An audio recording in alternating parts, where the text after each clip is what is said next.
বলো। শুরু করবো। হ্যাঁ। বাঙালি মাত্রই পেটুকার লোভী, খেতে খুব ভালোবাসে। তা আমরা সাধারণ মানুষ তো কোন ছাড়। এই বাঙালি মহাপুরুষরাও খুব বেশ ভালোই ভোজন এসেছেন। রবীন্দ্রনাথ নানা রকম খাবার খাবার দাবার নিয়ে এক্সপেরিমেন্ট করতেন। একটা গল্প আছে, একবার মহাত্মা গান্ধীর সঙ্গে শান্তিনিকেতনে দুজনে পাথর রস সারছেন। সেই সময় রবীন্দ্রনাথ খাচ্ছেন লুচি তরকারি, আর মহাত্মা গান্ধী ছাগলের দুধ দিয়ে কোনো একটা প্রিপারেশন খাচ্ছেন। তো ওকে লুচি খেতে দেখে, রবীন্দ্রনাথকে লুচি খেতে দেখে গান্ধীজি বললেন যে, গুরুদেব আপনি তো এসব কি খাচ্ছেন, তো বিষ। রবীন্দ্রনাথ বললেন, কি আছে, এই বিষ তো আমি অনেক বছর ধরে খেয়ে আসছি, আমার তো মৃত্যু হয়নি, ভালোই তো আছি, খেয়েই যাবো আমি। তো এই হচ্ছে রবীন্দ্রনাথ।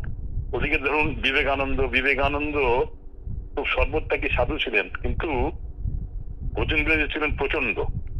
ওনার ডায়াবেটিস ছিল, কোনো কিছু কোনো নিয়ম কানুনের ধার ধারতেন না। এমনকি শোনা যায় যে শেষ দিনে উনি ইলিশ মাছটা এত রিচ করে রান্না করেছিলেন যে তাতেই তার জীবনের শেষটা ঘনিয়ে আসে। আরেকটু দেখুন না, আমাদের এই গুপি গাইন বাঘা বাইনের মধ্যে বাঘা বাইনের যখন মুন্ডু যাবার উপক্রম হয়েছে, বাঘা বাইন ভাবলো ও যে মৃত্যু হবে সেটা নয়, আগে বললো মুন্ডু গেলে খাবোটা কি, তারপরে বলছে মুন্ডু ছাড়া বাঁচবো না। মানে খাবারটা বাঙালির কাছে প্রচন্ড রকম জরুরি। এখন এই এই এই একটা আমি কবিতা পড়ছি, যেটা আমি অন্তর্জাল বাহিত হয়ে এসছে আমার কাছে, ভালো ভালো লেগেছে।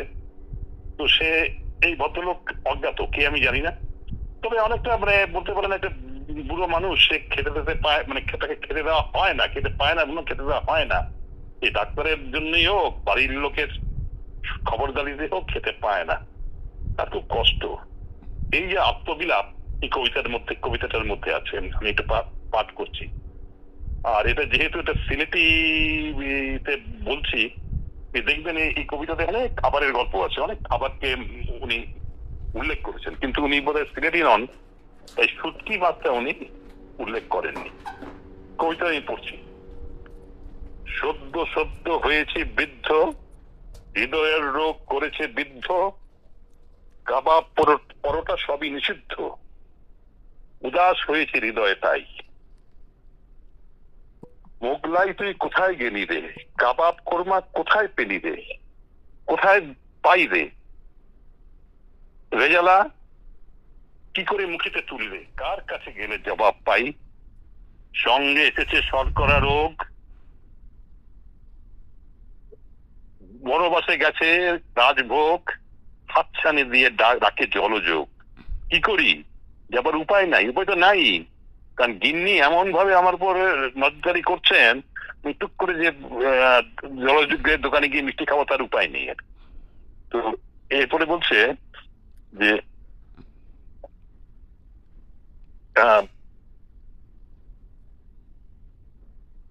কাটলেট বলে আমাকে খেলি না, তেলে ভাজা বলে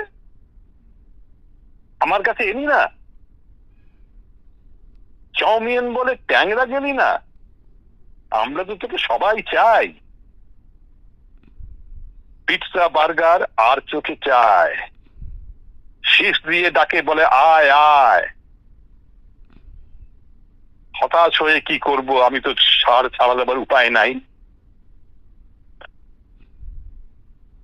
হতভাগা ওই করলা সেদ্ধ, স্বাধীন সব বিকট খাদ্য, থালার উপরে নাচানাচি করে, ভাবি বেঁচে আর কি হবে।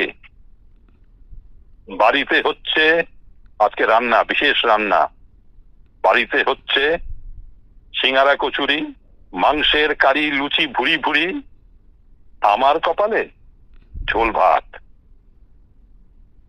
বাকিরা চাচ্ছে চপ আর ফ্রাই, তাই তো ভেবেছি করে বিদ্রোহ, জীবনের মোহ কাটিয়ে দিয়ে ডাক্তারদের কথা বিন্দু মাত্র না শুনে, মোগলাই চিনে খাবো কিনে কিনে, হোক না মৃত্যু নরকে ঠাই। এই শেষ, চলো আমি আচ্ছা, চলে যাচ্ছি। ঠিক আছে।